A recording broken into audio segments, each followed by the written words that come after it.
Good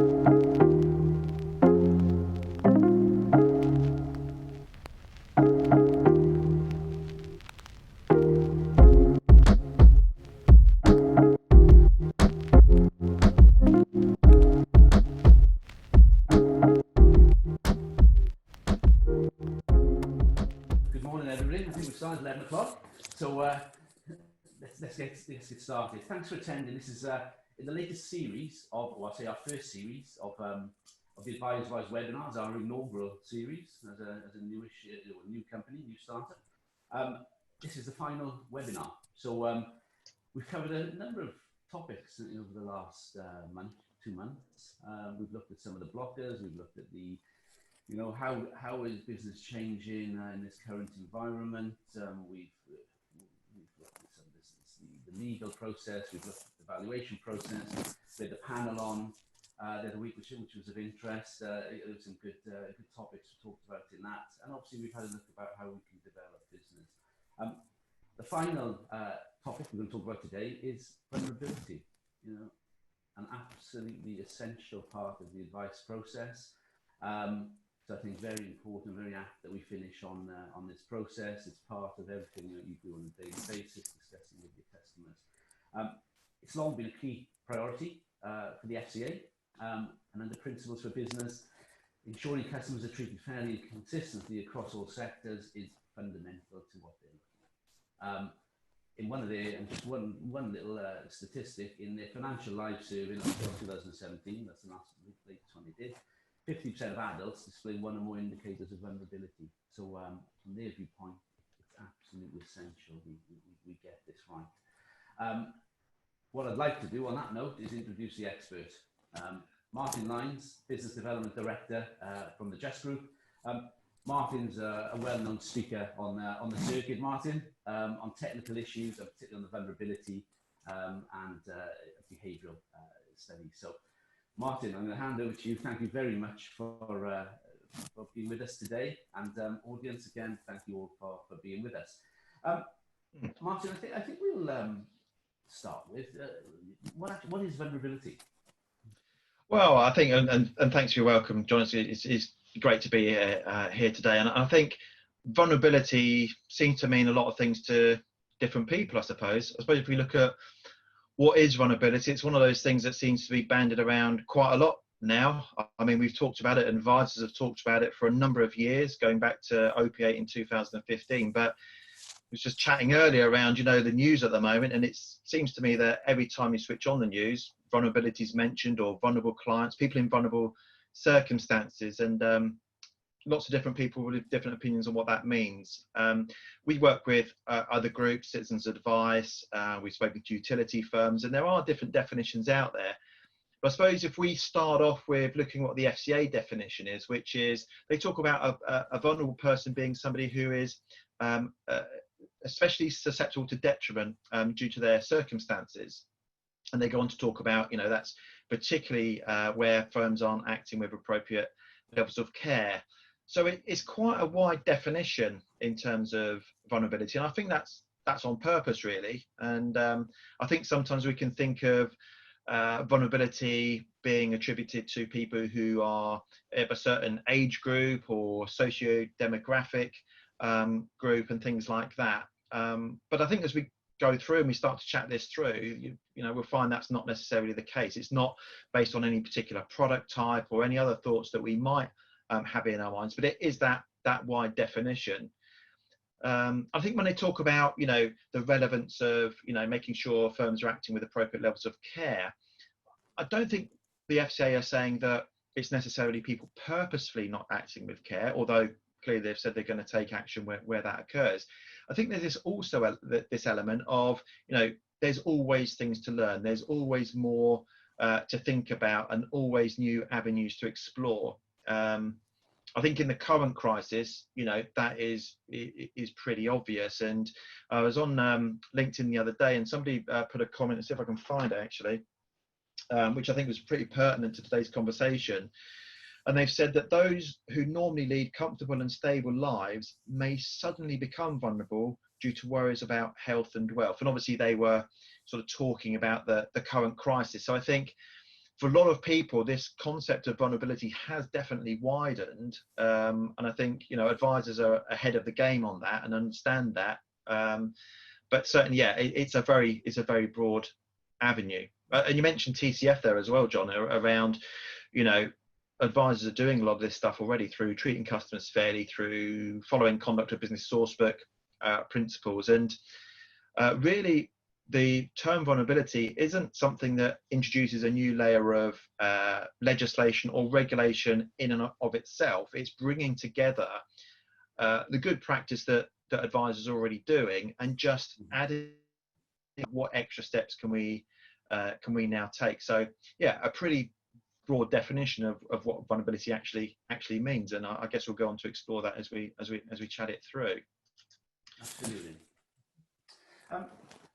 So just taking that, drilling down slightly on that then, Martin. So I suppose looking at the customer, and we've talked about one there, you know, that could be the, and you know, in the circumstances we're in, that's the new vulnerable. Yeah. So talking more about the customer and perhaps, you know, painting that picture, who is vulnerable? Yeah, and I think it's a good question, because I think I say we do tend to easily have a picture in our mind of what a vulnerable client might look like. Are they elderly or infirm? Do they have cognitive issues? And certainly in the market we work in, and obviously to a degree from an LTM perspective, it tends to be in our thought process those people who are perhaps, you know, advancing in years. And I think that there are vulnerabilities that will present themselves more in later life. You mentioned the 50% figure. When you get to the older age groups, that does increase according to the stats. However, I think we do need to broaden that. And the point around vulnerability is that it can be something that anyone can experience at any point in time. It could be something that is a permanent situation. You know, somebody could have some medical issues or some cognitive decline. It could be something that is temporary. And again, perhaps we're seeing a lot of that at the moment in terms of people maybe who we hadn't thought of being potentially vulnerable previously, might now for a certain period of time feel vulnerable or be in vulnerable circumstances. So that's temporary nature. And then you've got this kind of vulnerabilities or circumstances that happen now and again, this transient nature of vulnerability, and keeping close contact on that. But I think the point is that it's across all age groups, across all socio-demographic areas. And if you look at, I mean, the latest guidance from the FCA was last July, and within that, they have got some comments from consumer groups in terms of what might lead to poor outcomes if we don't tackle vulnerability in that kind of holistic way, looking at the potential for anybody to become vulnerable. I think the first one is, and again we're seeing it now, is this whole area of potential exclusion. So consumer groups have said that exclusion, if people feel excluded from financial services, then clearly that can lead to poor outcomes. And given what we're facing now, you know, social distancing by definition means that people are not face to face with certainly other than immediate family members, or certainly, you know, they may be online, but it's not quite the same. So you can easily find that feeling of exclusion, isolation, that sort of thing, which could exacerbate that particular problem. People can obviously feel disengaged. I was doing some work with Solar recently, and we were on a webinar and debating this subject and talking around the issues of technology. And whilst we're, because put it this way, zooming around all over the place, you know, and doing things like we're doing today, you know, the point is that there are millions of people who aren't online or prefer not to be. Now, there is a positive to that in that, you know, a lot more people are engaging with online, and perhaps people who wouldn't have necessarily done so are doing so. But we need to make sure that people aren't excluded and disengaged because of that. Because I think one of the key things is that whilst, you know, we've had a lot of changes in financial services and had things presented to us that look fairly straightforward on the surface, we know that without advice they're very complex. And I think people do one of two things when, you know, complex information, there's too much information. One is that they'll do nothing and inertia sets in, Or the second thing is do what the neighbours do, do what everyone else is doing, and you get this sort of herd mentality. And you mentioned behavioural bias, and we do quite a bit of work on that. So you've got this potential disengagement, which is clearly can be quite dangerous. And then within that, in terms of, you know, we're talking about, you know, exploring who might be vulnerable in this current situation. This whole area of people who might be susceptible to scams has become a big issue that Scam Smart, the FCA, have been posting a lot about recently. And I read this morning, other people might have picked this up, you know, this scam that's going on in terms of people purporting to be the FCA contacting advisors and asking for information. So, you know, quite looked into the nuances of that, but you can see that, you know, there are people that will take advantage of the current situation. But yeah, I mean, it can, you know, apply to lots of people, even if they're in a younger age group, the exposure to potential mis-selling. People will perhaps be seeking different opinions, different things that might look, you know, too good to be true. They probably are, you know, but people can be exposed to this environment, which means that, you know, contact from their advisor to make sure that they're not falling into vulnerable circumstances. And in fact, we can do some prevention, you know, which might be better than a cure for some people, in terms of making sure people don't fall into the vulnerable circumstances, as well as making sure those who are vulnerable are looked after as well. So you can have people buying an inappropriate product or service, and you can also, I think, one of the things that could be exacerbated now, if we're widening our view of vulnerability, is this whole area of financial pressure, you know, where people are perhaps experiencing worries about their job, if they're entrepreneurial, you know, facing a downturn. And, you know, people can fall into financial difficulties clearly at any time. As I say, we've done some work with Citizens Advice and in the past, and this whole area is one that can give people at any age a kind of shortened or narrower bandwidth, you know, in terms of what they can cope with in terms of the stresses of life.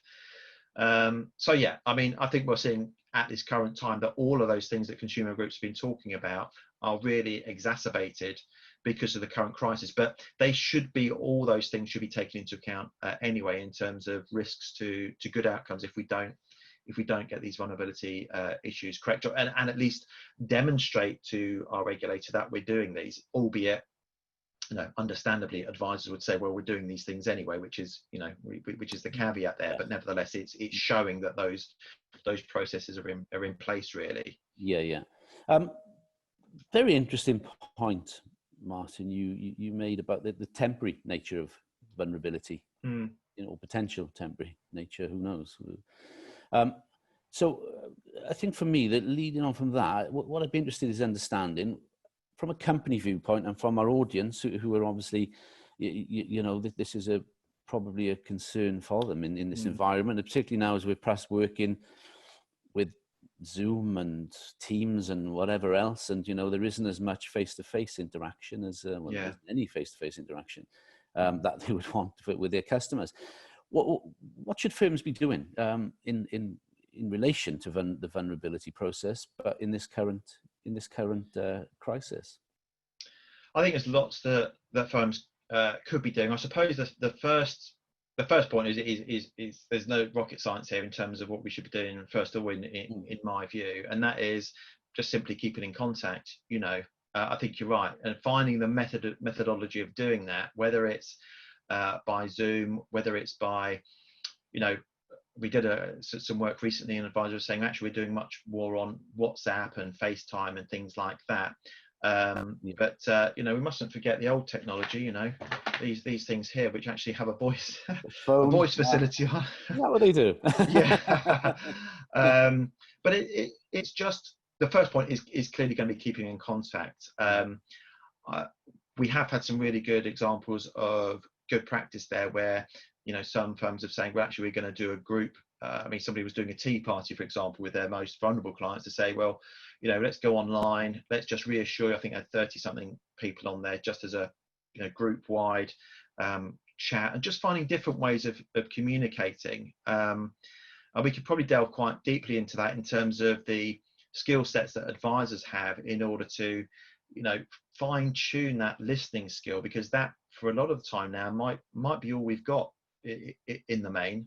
We haven't got that body language necessarily to take signals from, or that, you know, close. And actually, sometimes people's telephone manner is different from what they would be face to face. You know, I know quite a few people like that. You think, oh, it's a bit, you know, absolutely, you know, chewing the cud when you see them, you know, in person, and everybody puts on their telephone voice and everything like that. So it is challenging. It might be a case of, and actually we may, you know, people around may have parents and grandparents that they've sort of been dealing with, or people who are potentially less familiar with technology, and maybe there's somebody else going into the home or really talking them through how to set up their devices and things like that. I know that, you know, speaking to a few colleagues, that's been a challenge that they've had to spend quite a bit of time on. And I think understanding how the consumer wants to be communicated with, as opposed to necessarily how we might want to communicate with them, you know, might be something that we need to look at. But sometimes I think keeping things simple is key. I think the other thing is, you know, going back to one of the key reasons for doing that, first is there's that reassurance, and we've got the sorts of areas you might want to talk to people about in terms of doing that extra fact finding, particularly at this time. And the second thing is just that scam smart. So I think the first point is keeping in contact with people, making sure they're aware of the dangers of unsolicited emails, calls, things like that, so that, you know, they're keeping in contact with their advisor before they make any major financial decision. And you know, you could literally save somebody a fortune by just having that contact with them. You know, so I think that's the key thing, is simply keeping in touch, whatever. Yeah, I think so. It's absolutely key. Excellent, thank you. Just moving on to then, so what key areas should we be focusing on in relation to vulnerability? What should be the focus? That is a really key question, and I think that's what we get asked quite a lot, because we've just said, you know, people who are especially susceptible to detriment, as quite a broad comment, really. And I do think that's on purpose in one way, but in other ways it probably could be more helpful if we were able to pare that down into specific categories. And there were attempts at that. The FCA produced a approach to consumers, and the forerunner of that did try and change the definition of vulnerability, but they stuck to what they had. But it does make it more challenging to know where to start. And I think if people, whether they've got a vulnerability policy in place already or are looking at building one, there are probably 4 key areas to look at. And I think this has been well documented. I'll send you an article afterwards to outline some of these. Can we make sure we get that? Yeah. But I think the first thing is to look at the first area, which is health. So if we're keeping in contact with client, the questions we ought to be asking them around are some of the key triggers, and the FCA have identified as health being obviously one of them. Now, we can't get away from the fact that in the current crisis, you know, that is clearly exacerbated. So the questions around health anyway, so are there any hearing impairments, visual impairments, mobility issues, anything that might hinder somebody from engaging in the conversation or might hinder their decision making. So I know that we've seen in the last few years a real focus on things like mental health as well as physical. So if we were in a normal situation and we were saying to clients, well, our first appointment is in the office and so on, well, actually for some people it might be 2 appointments, and by the way, they're in the client's house because they can't get to you, and that sort of thing, or we're using technology. I think the mental health aspect clearly has to be looked at. You mentioned the Financial Life survey earlier, and in that survey about 24% of people said that they had a health issue, and the majority of those said it was something that impacted them on a daily basis. So understanding that, but also in the current climate, you know, we can't get away from the fact that people will have been impacted from a health perspective, whether that be from their own situation where they're worried about the virus itself, and obviously that's impacted them, or a family member, and that equally can have create a clear change in priorities. And the other aspect is this mental health situation, which could be exacerbated because, you know, some would say that a more widespread, although maybe not as acute, but you know, that's up for debate really, issue is the worry about the virus itself. So stress, anxiety, depression, because, you know, isolation could lead to different things. That first question set and keeping in contact with clients is, how are you feeling about the current crisis? How has it impacted you from a health perspective? How are you feeling around, you know, emotion in terms of stress and things like that? That could easily be the case where somebody is caring for an elderly relative, for example, which is obviously for a lot of people has become more difficult. So how's that affecting the relative, but how's it affecting you as well? You know, and I think that sometimes these vulnerabilities are layered as well. So if you've got somebody who is maybe an attorney for somebody else, the vulnerability policy ought to be wide enough to say, right, what extra steps do I need to take to ensure that I'm recognizing the pressure that person is under, as well as the end client themselves and things like that. So I think health is obviously key and pertinent to today's environment. Then you've got you know, things like just life events, you know, the stuff of life, the day-to-day things that are happening, which clearly been you know, impacted now. You've got financial, you know, you've got resilience, which again we can go into each of these areas if you'd like to. Yeah, and then we've got, you know, capability issues. I think it's just worth looking at on the life events, obviously changing circumstances, just giving some examples of what you've come across on that and how we interact with that on the advice process, etc. You know? Yeah, I mean, from a life events perspective, again, it goes down to the sorts of things the FCA talk about in their guidance, and you can read this in the July paper from last year. They talk about things like bereavement. They talk about divorce. They talk about loss of a job, and they say that, you know, in terms of the numbers of people that have been affected by that in the 12-month period that they looked at, obviously before today's situation, you know, they reckon around 19-20% of individuals could be affected, them or their partner, by something of that nature in the 12-month period. Okay, wow. So then you start to look at your stat there, around 50% of people could be potentially vulnerable, and you start to say, well, how many people do we think are vulnerable, and how many people do we think as a firm we've got that could be potential, and all these sorts of things then start to make you think, actually it's not just the 2 or 3%. You know, somebody that was talking to you at age 40 or 45, by the time they get to 60 or 65, could have been through a whole load of stuff that has changed in some respects what that person's outlook is later on in life. For example, the life event situation around, you know, all these things that can happen, relationship breakdown, illnesses, you know, all the things that can happen to anybody. And I think, you know, one of the things that I think the regulator trying to get across, and I think I'd agree with, is that we tend to have a view that we're talking about people who are in ill health or of a low socioeconomic status. And I think the life events area just covers the fact that there are things that can happen to anybody, as our friend in LinkedIn was talking about. You know, people who are ordinarily you wouldn't count as vulnerable now might be facing some different circumstances. So life events covers it. I would like to say it's a catch-all, but it really comes down to, you know, people's experiences, and again perhaps alludes to the temporary vulnerability you're talking about as well. You know, these might be some things that are there for a period of time, but then, you know, people might, you know, come out of that vulnerable circumstance. And incidentally, I think that that's the terminology we should perhaps be using, rather than necessarily saying the client is vulnerable. The dealings we've had with the FCA have suggested that really we ought to be looking at clients in vulnerable circumstances to take the emotive label away, I think.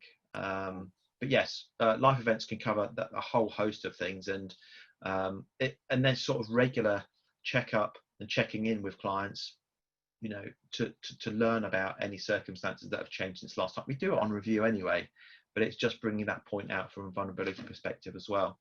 So I just take it, you made a good point. When we talked about the 50% from the life survey, and you mentioned 2 or 3%, yeah, I think I'd seen a figure somewhere that it was around 5%. You know, firms in general it's about 5% of the customers seem to be they class as vulnerable from a firm level. So from an FCA viewpoint, you know, what are they?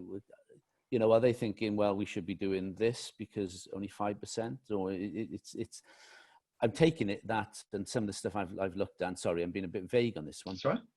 Some of the stuff I've looked at, you know, we talk about changing culture and process, or the FCA Yes. talked about that as well. So Yeah. is that partly a culture change they're still looking for, and they're not feeling that's happening at the moment? Or Yeah, I think that one thing that you've got to look at with this whole vulnerability agenda is that whilst I would go on to some of the tools that people can use to document and you know, recognize, you know, and you know, record and respond to people, you need things that will enable you to do that in terms of, you know, checklists, tick boxes, and so forth. But they have been at pains to say this is cultural, which is, you know, are we looking at it from a board meeting perspective? Is it something that's regularly on the agenda? Are we living and breathing this, as well as are we recording these vulnerabilities? It's very difficult because, you know, each firm is going to be different in terms of those clients that they might deem to be in vulnerable circumstances. So it's difficult to say the figure is X. Obviously, the estimates that the FCA bring out, you know, might give the idea there's a bit of a gap between what we understand versus what's out there. But I think it's when you widen this scope of what vulnerability means, really. So yes, there is that cultural element around it as well. You know, definitely. You know, the very few firms, you know, that we surveyed believe they've got more than, you know, sort of 5%, 10% of clients who are vulnerable. Right. Quite a small percentage of firms believe that, but it's taking that, going that extra mile, and saying, as I said earlier, there's always things there's always things you can do better. You know, we're always learning. You know, you never get to the end of it, I'm afraid. Yeah, no. Always, the cliche, it's a journey. Yeah. yeah, absolutely. Yeah. Okay. Just moving on then from that, and again, this probably links in quite nicely to where we are, and fears for health as well as wealth in where, you know, in the situation where a lot of us are in at the moment. So on the financial resilience side, we talk about resilience within vulnerability. So how does that fit in with the financial, you know, the financial resilience side? Yeah, but going back to one of our four facets: health, life events, and resilience. And and you're right, the resilience is there are two areas to that. And I think in the past, you know, we've probably concentrated on the financial resilience side because, you know, we've had talk around capacity for loss and these sorts of things. You know, making sure that people are protected, and we put insurances in place in order to do that, and so on. Making sure people are financially resilient, because, you know, the key question here is, how long could a client cope, manage, maintain their lifestyle if they lost their main source of income? How financially resilient would they be to some of these life events we've been talking about? Absolutely. And, you know, those are calculations that advisors would be doing anyway, and some of the products and solutions out there, you know, are obviously going to help with that. Again, I think, you know, the key questions at the moment, but would be at any time, is, you know, are you suffering? You know, are you looking at, you know, the conversation around furloughing? Have you got worries about losing your job? I've already, you know, heard from one or two friends around the industry that that's something that they're concerned about, unfortunately. You know, we've seen some big names where that's obviously being an issue in terms of you know, aviation and things like that. We all know the implications there. So are people facing those? If they're entrepreneurial and, you know, they're facing a downturn in business, or clients aren't coming to see them, you know, what impact does that have? So the financial resilience thing, I think, has really been exacerbated by this whole thing.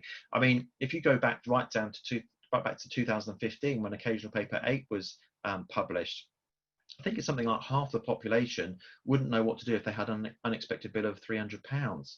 You know, and so this is a real concern, and obviously ties in.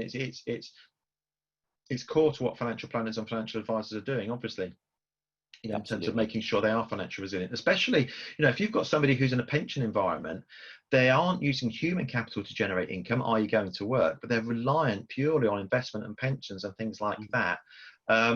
Then, you know, it may be a case, and we've had people saying, yeah, I'm actually doing ad hoc reviews now because I need to relook at things like sustainable income rates. Do I put some assets on hold while I draw from elsewhere, and so on? What do we pare down in terms of priorities? those conversations, I think, and indeed, using, looking at, well, actually, if I want my funds to regrow, do I look at things like LTM to say, well, actually, there's an option here to say, well, that's my investment journey. Do I need to look at something else and really take this holistic approach and use other assets that maybe some people haven't thought about before for a period of time? So there's the financial resilience. But I do think that, we probably as well need to take on board that emotional resilience, the resilience to the life events we've talked about, the robustness, if you like, the bounce. I'm going to say bounce back ability, but maybe it's more bouncing forward, a phrase that I heard somebody use recently, and it's easy to say, this has happened or that's happened. The client, in our mind, the client should be able to get back, snap out of it and, all the rest of it. But actually people are different, and the mental strain on people and their ability to cope with some of these things is going to be different for different people. So I think there has been more understanding around that over the last few years, but it's surprising to look at what, how many people will face anxiety when their normal life situation has changed and turned on its head. People who might have identified by the fact that they perform a particular role or go to a certain place or do a certain job, who are now faced with completely complete change in circumstances. Their structure has perhaps changed, their thinking has changed because they're stressed about coronavirus and some of the things we talk about in terms of financial resilience. And there are some, there's some good information out there around resilience. But again, in terms of a question set, how are you doing financially? Have you got any financial concerns? Do we need to relook at your financial plans? Look at our withdrawal policy to see what we were going to do next in this type of situation. How are you coping mentally? Have you managed to stick to a routine? What are you doing instead of your normal day-to-day life? So again, health, life events, resilience, and then some other issues around capability as well, which we could look at as well. Yeah. So just let's talk a little bit more on the capability side. So I don't know if there's anything. Yeah. It's another area. And again, I think what we're trying to do is pare down that wide statement to these 4 areas and 4 kind of question sets. And capability, I think, is where I think financial advisors, financial planners can, in some ways, undervalue themselves, because this is a key area. The key reason that somebody has come to an advisor is because they know enough to know they don't know enough, which is why they need financial advice, financial help around some of these issues. And so what we've seen in the research around this has been numerous studies presented on this, and we know that if again looking at the financial literacy of people in the UK, I think it was something like from a study back in the the OP8, and I think there have been further ones since. The average person in the UK has the financial literacy of somebody aged 11, or so about 50% of people have that sort of level. And sometimes I think we can overestimate that. There'll be various surveys done that show we really need to make sure that clients have understood what we've told them. They can play back the advice, they can play back the logical, objective steps that have been taken in the advice process. They understand what we're doing and why we're doing it and how it's going to meet their objectives. And I think sometimes you can have a situation where somebody is an absolute expert in their field. They might be a scientist, a teacher, a lawyer, whatever it might be, or somebody who's expert in a particular area. But it doesn't necessarily mean that they have the same level of financial expertise as a financial advisor, financial planner would have. So I think it's worth recognizing that, and particularly in the current lockdown situation, where you have only got, you've got a limited number of ways of explaining things to people. Absolutely. And so making sure communications are clear, that is presented in the right way, because you haven't got the advantage of, pure face-to-face and picking up those signals, and actually the client looking a bit confused about this one, or you haven't got those signals to explain something further unless the client is telling you. I mean, we work with one group who produce video content, for example, so that they can send clients a video of a particular subject. They can play, rewind, pause, And so they're kind of a little bit better versed by the time you maybe have the phone call or do the interview on Zoom or whatever it might be. So I think it's, yeah, financial capability. It's all around those sorts of issues and capability generally. So we talked about the use of IT. What are there any restrictions or barriers to that client in terms of dealing with them the way you want them to? Because we might go back to health again and might say, well, actually, you know, you've got some motor issues in terms of being able to use devices. You know, all these sorts of things can have a part, as well as financial capability as well. There could be capability in other areas, a reduced bandwidth that we talked about earlier. What does that look like? What extra steps could we take? So so health, life events, resilience, capability, I think those, if you're speaking to a client, are the four key areas that you might want to focus on. And I think that covers most eventualities. And, you know, talking to many advisors over the last couple of months, there's still talk that, you know, we see that the market was starting to pick up. You know, there's a lot of confidence in the market, and you know, Q1 figures were good. Obviously, this has now affected that, and that's down to perhaps some customers holding back. Perhaps that's down to processes, etc. You know, valuations and legal, but which are now coming good. Yeah. So, question I'd say is going forward. Again, there's been talk. There's very positive. You know, there's a lot of positivity that, you know, the market will pick up significantly again, and I probably agree with that personally. So from a vulnerability viewpoint, because there's often talk then about distress, you know, and distressed, you know, applications. What are your thoughts on that? And you know, it's all the stuff we're talking about is probably it's making sure you've got that in your process, I'd suggest. But you know, over to you as an expert on that, Martin. Yeah, I mean, one of the things we do obviously quite a lot of work on retirement income and sustainable income and putting together some sort of centralized retirement proposition, and all those questions, I think, you know, start to come into that. So what's your view in terms of what the future might look like? What assumptions are you going to make in terms of the markets? Clearly there are tools out there which will help you to do that, and stochastic modeling and things that are designed to take into account the peaks and troughs and, you know, how different markets respond. And you've got your modern portfolio theory and all the rest of it. Some people say all bets are off. I don't know, from an investment perspective, but, you know, different people will have different views on all of that.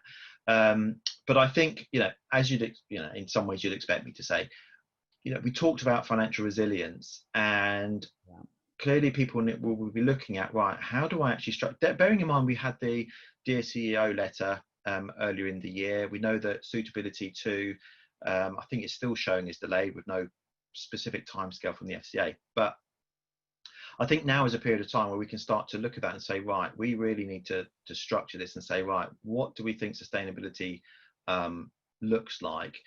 How do we manage those non-negotiable costs? And I think start to look at that and review those sorts of things again. From an LTM perspective, obviously, as you said, people are starting to go back to normal with physical valuations and things like that. But all these things need to be looked at in a holistic way. The PFS had a drawdown guide they issued a year or two ago now, and they talk about, you know, the need for people to look at all assets, including property. And I think that's a key area. It's no longer necessarily, you know, we've seen in the past where people said, well, you know, is that an area of last resort? But actually, there's some real planning opportunities where people can say, well, actually, I have got this, probably my biggest asset that I can start to look at as well. Yeah. You know, clearly they need to go and get, you know, the relevant advice and information on all of that. But yeah, I mean, none of us have a crystal ball, do we? But all we can do is to say, right, let's make sure the non-negotiable bits are taken care of so that I can take a view on the investment side of things, you know, and structure that in the appropriate way. We did a webinar with Rory Percival a couple of weeks ago. It's on our website if people want to have a look at that. We have a long conversation around retirement processes, investment, security, balancing the two, what the future might look like. So Yeah, I mean, it's from an advice perspective, you know, clearly people are going to need a load of help around all of that. And the good news is that if there is any silver lining, all of this is becoming really, really topical, and you know, it's an opportunity for advisors to really help clients in that area. Excellent, thanks, Mine. Okay, very importantly, and this will lead us in then to looking at how we can help on a practical basis. What do firms need to, or what can they put in place now to help in the longer term? And we've talked a lot about this, but it'd be I mean, some of it I think we've touched on in terms of those initial points. That, you know, the key thing is keeping in touch. The key question sets are probably going to be around those 4 areas, which hopefully is helpful around that. And in fact, where is it? We've actually put some question sets together as well. One of the things we've thought about is, what are we using as a firm that could be useful for other people as well? So, you know, these things, I can't physically send it to you at the moment, but we've put these on PDF, you know, different question sets around those areas as well, which hopefully be good. In terms of sort of ongoing things around how can we use this time to improve our vulnerability process generally, there are a couple of things. I think the first thing is that the FCA have been talking about developing people's skills and capability in this area. And one of the things we don't have to do is put things like training programs on hold. Given the technology that we've got, and given that people are potentially, you know, well, are pretty much working from home, whether that be from an office or a kitchen table, whatever it might be, there's loads of stuff online where that internal training can still take place. You know, I guess to a degree, we're doing a bit of an introduction to that today in terms of, you know, alerting people to the things we might want to be looking at. But we've developed, I mean, we've got a CBT, for example, computer-based training, which we've developed with SOLA, the Society of Later Life Advisors. And that's really become a bit of a benchmark in terms of, you know, vulnerability in later life. So you get a certificate at the end of it, and, you know, it's a challenging module. It's not you know, just tick, you know, any answer you like and whatever. You do have to do quite a bit of work for it, but that's on purpose. You know, it's to demonstrate that somebody has really grasped that. So internal training programs, I think, you know, we can continue with those. Maybe it's a case of, you know, doing those CBTs. I'm even talking to my team about, you know, looking at some LinkedIn learning, some other bits and pieces, some YouTube, finding out what's out there, and then saying, right, let's have a look at that. And then actually this afternoon, we're going to spend half an hour comparing notes and those sorts of things. The other thing I think that we need to, that we can do in this lockdown period, and let me caveat something at the moment as well, because I don't know what time constraints each firm has. So bear that in mind. And I'm talking about these things, I know that people are trying to get around their clients and do business and everything else like that. So let's just caveat that. But if you do some of these, the other one is that, you know, if each member of staff can share, or some members of staff can share what they're experiencing at the moment, one of the things that the FCA have talked about is it's a good idea for staff to be encouraged to share their experiences of vulnerability. And at the moment, everyone's going through a lockdown situation, social isolation. Many people might be looking after an elderly relative or caring for somebody. What strategies have your staff members got in place that are working in terms of communicating with people and things like that, that they can share centrally with your firm? Because everyone's going to have something. You know, how are they changing their routine? What are they doing for their vulnerable relatives? You know, what's working? And I think that can obviously help other members of staff. But over and above that, you can then start to say, well, actually, if we're going through that, our clients are as well. So let's actually start to build some of these strategies into our vulnerability policy. So training, sharing knowledge. You know, maybe you'll think about some members of staff wanting to become what we would call vulnerability champions, where they say, well, I'm actually going to take this whole topic area on board, look at those 4 areas, start to maybe even get together some specialist guides, or do a deep dive into mental health or dementia. You know, we do a lot of work with dementia friends, and that's another area you can get involved in. You know, engaging with third-party organisations. You can make your business dementia friendly as well as doing it on an individual basis. So, you know, we can get you details of dementia friends and how to do that. So, lots of things that you could be doing, but I think, you know, the top ones are training, sharing experiences, looking at communications. We mentioned that earlier, you know, and again, given time constraints, I understand that. But if we're sitting behind a laptop, looking at websites, you know, looking at what information we can get online, actually, what does our own website look like? Do we need to review some of our key documents? Because that's, for a lot of clients, that's the key thing that they've got in terms of us getting in front of them. What do our suitability letters look like? You know, have we got any web content? And what can we learn from other organizations that are doing it well? You know, do we offer things in large print? If we've got video content online, is it helpful to have captions on there? You know, things like that, subtitles, all these sorts of things are there. And it might be piecemeal, because you might think, well, actually, I've got time to do some of that, you know, and again, recognizing what other pressures are on there. So I think there's a range of things that we can do, but if communication is key, that's another one that people might want to start to look at. Maybe get a fresh pair of eyes over some of that stuff. Absolutely. Thanks, Martin. Just a quick, John Cobbold has added in. Thank you, John. John has put in about some of the processes he's put in place. And he's using a form that includes ERC statements of principles, and before any form is signed, each section is explained to the customer and confirmed that during our meetings everything covered was understood or otherwise. So I suppose that's getting the understanding. Each section's initialed, and then that's given to the customer and the solicitor. So, John, thank you very much for sharing that with us. That's much appreciated. Yeah. So just moving on to the last point, and sorry, we're slightly over time, folks, so bear with us. I think as importantly, how can we practically help everyone today? Yeah. So if you want to tell us about the toolkit, etc., which sounds great. Yeah, sure. I mean, there were mentioned part of it, you know, putting together question sets and things like this. And some of these are the abbreviations that are used in the FCA guide. So that's all online. There's some really good stuff there in terms of how you might question somebody around mental health, or around, you know, why you need access to information, and making sure that, you know, if they need extra help, there's questions in there that you can help to identify whether that is the case. Texas drill and idea, and some of the things you might have heard of. The other thing we've got is a draft or a sample wellbeing checklist, which basically says, right, here that we talked about the 4 areas. So what questions can we ask specifically about those 4 areas, and how can we document that we've done so? So what we've got there is something that people might want to adopt or maybe just adapt, that says, right, what am I doing about my policy in this area? How have I taken into account specific client issues? How does the presentation of my advice need to change because of this vulnerability? You know, and so on. How do I tailor the solution? So we've got things like that.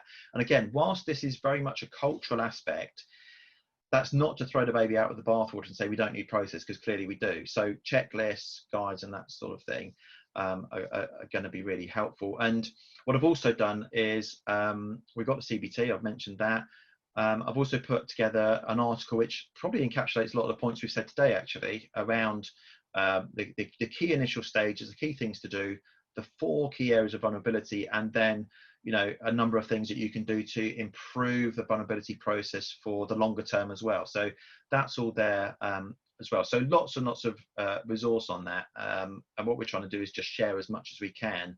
And I hope that's genuinely helpful to people to have some practice. I think if you can do one or 2 things as a result of, you know, listening to what you and I have been talking about today, you know, then that's a success, isn't it? And hopefully some of those tools will help people to do that. Fantastic. Martin, thank you very much. Really appreciate it, really interesting. And as Martin says, if you can pick up 1 or 2 points from this, you know, I think all you can do is help your business and your customers. Thank you all very much for Martin, number 1, thank you for your expert, your company and your expert advice. Every audience, thank you very much for attending and supporting us over the last run of AdviseWise webinars. This is my last webinar for AdviseWise, so again, very appreciative of the support. Thank you very much. Make sure you're registered with us. If you're not, there will be another run of webinars and information sessions that we'll be running as of next week. But please make sure you just watch this space. Thank you very much, everybody.